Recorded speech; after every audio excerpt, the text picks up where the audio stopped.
If I could go back in time and tell my younger self about the junk removal and dumpster rental business, what would I tell myself? I got some things I would tell myself, but unfortunately I don't have a time machine. So this video is going to be for anyone that's just now getting started with a junk removal business or dumpster rental business. These are going to be things that can help fast track you. If I could go back in time, I would love to go back and tell myself these things because, again, it would have helped me not stress as much, and the path would have been a lot simpler and a lot easier. I wouldn't have made a lot of mistakes. So I'm gonna share some of the things I did wrong so you don't do them, okay? Well, one of the main things that I would go back and tell myself, it would be about advertising. It would be to work smarter and not harder. I spent a lot of money on ads. I jumped right into Google Ads. I had no real understanding of how Google Ads worked. I dove into YouTube. I pieced together what I thought would make up a campaign, what I thought would be a good ad budget, what I thought would be, a good mile radius. I did all of these things based off of a lot of different pieces of information on YouTube, which just caused a headache because I was spending money on keywords and in areas that weren't doing anything. And I didn't even understand that until I had brung somebody else in and take a look at that. So I didn't have a real understanding of what was going on. I wasn't tracking where the money was going. I just wanted to keep the ads up and running. And I'm pretty sure there's somebody out there that can understand where I'm coming from, because you just want to get seen, you want to be seen, and it really doesn't matter at what cost at that point. But that's not the way to think about it. It does cost. You want to be strategic with how your money is being spent when it comes to advertising, because if that's money going down the drain, that money is not going to help grow the company. You should be getting a nice ROI on the money that you're spending in advertising. Throwing money at the ads thinking I was going to get instant success. It doesn't work like that. You get these ads up and then you get to thinking like, wow, why my phone ain't ringing? Why my phone ain't ringing? Or my phone is ringing, but I'm not getting the calls that I need to be getting, in this other people just calling and wasting your time. There's no instant success when you're getting these ads up. You have to have patience, because especially with Google, the algorithm is always changing. That was something that I was unaware of too. So I thought once I set up a campaign and I got this thing going and my phone rang, that everything was right. But it's a lot more to it.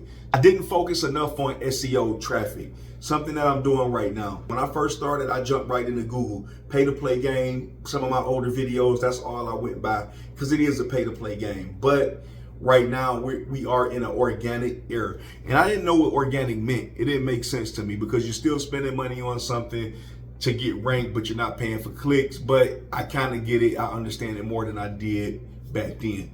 So I wish I would have focused more on my website and my SEO versus throwing tons of money into Google right away. So if you're just getting started, do not jump right into Google. You want to get started and make sure you have a nice website that is optimized. Make sure that you have good content, put up there quality content. Make sure that you are focusing on the SEO, because that's the scenic route of the game. It's the long haul part of it. It's the longest part of it. So start that now versus starting it later. But if you're looking to get some success right out the gate, again, there's no instant success, but if you throw some coins into the Google machine, you can get some coins on top of the coins. I would track every dollar that I spent on ads.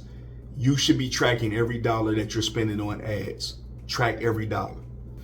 Google reviews, I was adamant about getting Google reviews, so I wouldn't go back and tell myself about getting Google reviews. Make sure you get those reviews. The Facebook reviews, I think those are important as well, but Google reviews are more important. Yelp reviews don't matter. Angie's Leads reviews, all those other reviews don't matter. The big dog reviews is going to be Google. So you want to be focusing on your your Google reviews, okay? The Facebook and the Google ads, they work, you know what I'm saying? But you got to boost those posts, and you got to understand those are two different platforms. So you may be more familiar and comfortable with Facebook versus Google. If so, I would get into Facebook more. If you're more advanced with it, Google may be the route for you that you would want to jump into. But I do not recommend trying to do both of those at the same time. Get good at one, because you may not need the other one. And if you do need the other one, that other one is a backup. Just like your left hand, your right hand, we're good at just having one. All right, lesson 2 is pretty much easy what the rates are for dumpster rental. Pricing with confidence. When I first started, I wasn't pricing with confidence. With dumpster rental, it's pretty much easy. When it comes to junk removal, every job is going to be different. You may have, just some stuff outside in the yard. You may have full house clean outs. You may have, stuff in little cubby holes in the basement, construction debris where you don't know what's up underneath those studded piles that contain, people be having tile and cement. You just don't know what's all up under that stuff. So that pricing can be a bit intimidating. So pricing with confidence is something that I would go back and talk to myself about. And I'm gonna give you guys just a little example of what I mean, just in case you may find yourself doing this. But say I'm talking to somebody and it's Mr. Smith and I'm looking at some construction debris and I'm looking through it and I'm saying, Mr. Smith, well,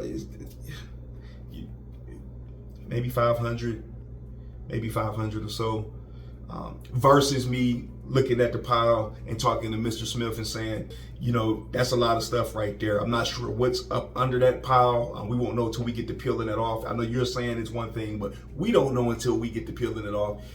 I mean, give or take, we're probably going to be here about an hour or two pulling this stuff. It's a lot of weight right there. You're down to the studs. 600, we can get this done. We can get it gone. Which one, seems, to have more confidence? The guy who seems a little bit timid, wants to just give a price to see if he can win the job and then you end up losing, or the guy who is, providing as much information and feedback as possible to the customer in regards to the price that you're going to tell them. So being more confident when it comes to your pricing, okay? Because if you charge too low, you're pricing yourself out of work. And if you charge too high, again, you're pricing yourself out of work. So never underestimate your dump fees. That's another thing. When I first started, I really didn't understand tonnage. I just knew that, 1 ton was 2,000 pounds. Household junk compared to construction debris, compared to soil, compared to yard waste, it's all different weight. After being out here a while, I do got a better understanding of it. So, but you don't want to underestimate your weight. So you want to be confident with your pricing because you got weight that you got to pay. And that's just going to come with time. Not to let the customer negotiate the price. I used to let customers negotiate the price from time to time because I wanted to get to work. Nowadays, I'm still willing to play ball, but we're playing a little ball. We're not playing a lot of ball. We're playing a little ball because we have more experience in the game now. We're more confident in what we do. So we know what we bring to the table. So we can't be negotiating but for so much. I already got a price factored in my mind that I'm willing to take before I even step out of the truck to give an estimate. Okay? Or when I'm looking at what needs to be removed, I'm already telling myself my minimum on what I'm looking at. Know your worth. Stand on your price. Know your worth, stand on your price. Again, that's being confident, standing on your price. Okay, you're gonna get a lot of people who want to make you budge. Again, this negotiation thing, it's not even a negotiation. They got a price that they want to pay. They don't even want to negotiate. They got a price that they want to pay and they don't want to hear nothing else. Your price is what you want to receive, so you got to stand on it. Stand on your price. Breaking down the price to customers so they can see the value. Very important. Again, when I was talking about that imaginary construction debris pile, breaking down the price is very important because some customers don't understand. You got dump fees, gas, insurance.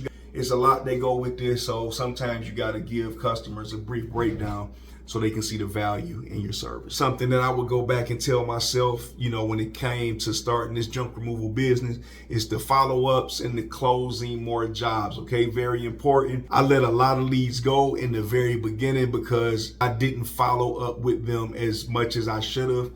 I left the ball in their court for them to call me back. I thought I did a pretty good job selling myself to them, and they needed to think about it, and they were going to choose me and call back. Well, sometimes that didn't work, and let me tell you, just from following up is something that I heavily do these days. Follow-ups, they work a lot. Here's some things you want to do. You want to follow up with them within 24 hours. Don't let it take too long. follow up with them ASAP. Customers appreciate people who follow up with them. They appreciate people who answer the phone and people who follow up with them. Creating urgencies. That's something I'm doing now. I'm trying to work in there a little bit more in there, letting people know, slots are filling up soon. And that is true because during certain times, we do fill up soon.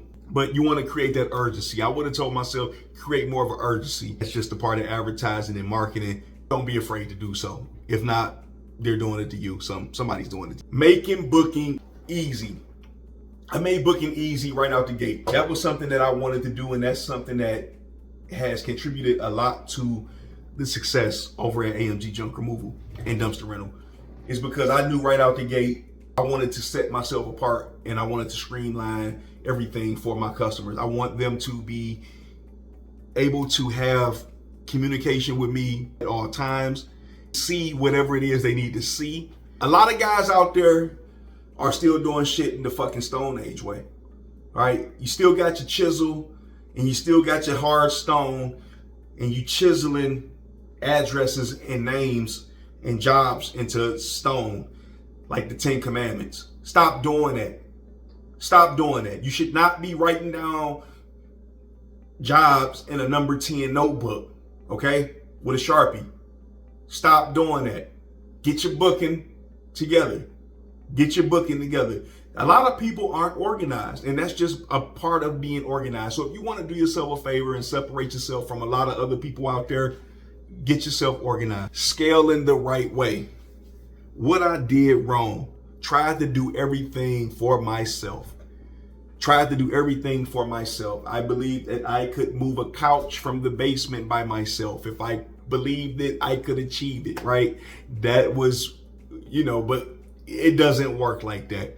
Can't do everything on your own, especially when it comes to junk removal. You are going to need help. So you are going to want to find you some good help to complement your skills to help you efficiently remove this junk and get it up out of there, okay? Get somebody that can help you out, pay them a fair wage for what's going on, and treat them right so they can help you grow your business. You can't do everything on your own. Now with dumpster rental, you can run, I talk to a lot of guys. I'm only running 5 at the moment. But there are guys running up to, I want to say 20 cans by themselves. So you can do dumpster rental by yourself, but with junk removal, you're going to need some consistent help, someone there to help you. Don't wait too late to hire somebody, and don't just look for family. That was something else I did in the very beginning, which was the easiest way to go about it. Finding help is to look for family. That ain't the best way to go about it. Let me just say, sometimes family can slow you down, and they will slow you down depending on the family member. Some people only need money today. Tomorrow they don't worry about, so if you want to keep your business going, you're going to need somebody who wants to work and somebody who is going to be, pretty much loyal and down for you. So treat them right when you do get them. Another thing I tell myself is to outsource some small tasks like calls and scheduling. It can be overwhelming. Again, doing everything myself, taking on the calls, responding to the emails, all of the communications is a bit exhausting, and I found myself burnt out from time to time, so much to the point that I had started looking into a VA. I don't have a VA right now because I delegated work, to some other people that then freed up time. So now it's okay. This is what I want to do because answering the phone is the sales part of it. So I like that. And that's my baby. I don't want to get that up, man, right now. So you gotta be damn good for me to give up the phone over to you, because that's the livelihood. And at some point I'm gonna have to do that. But right now, I'm gonna let the marketing people handle what they need to handle. You know what I'm saying? And I'm gonna handle the sales and the closing. That's what I'm focused on right now. So that's what I would tell myself. So maybe you will want to probably do the same. Upgrade your equipment as soon as possible. Something that I'm a firm believer in is getting the best equipment possible, if not the second best equipment possible. It doesn't have to be brand new, custom built right out the gate. It can be used. Just get what you need. That's going to be in the price range for you to get what you want done. But at that same time, take that money you're making and reinvest that money into your business, to grow your business. If I knew all these things earlier, it'll save me thousands of dollars. I would have scaled a lot faster, but there's no shame in my game. It's a marathon, it's not a sprint. So there's always room for growth. You just have to be open to it. Okay, don't get comfortable. Don't get complacent. Learn from my mistakes. You're gonna be fast tracking your business. What's the biggest lesson you learned since starting your business? Drop that in the comments. Let me know. Let me know if you found this helpful. Like, share, subscribe. I hope this video was long enough. I remember getting a comment from someone who was saying they missed the longer videos. So I hope this was a more in-depth video. And again, 1,000 subs, y'all. Triple OG salute. Thank y'all for rocking with me. Smash that like button for me. Check y'all out later. Peace.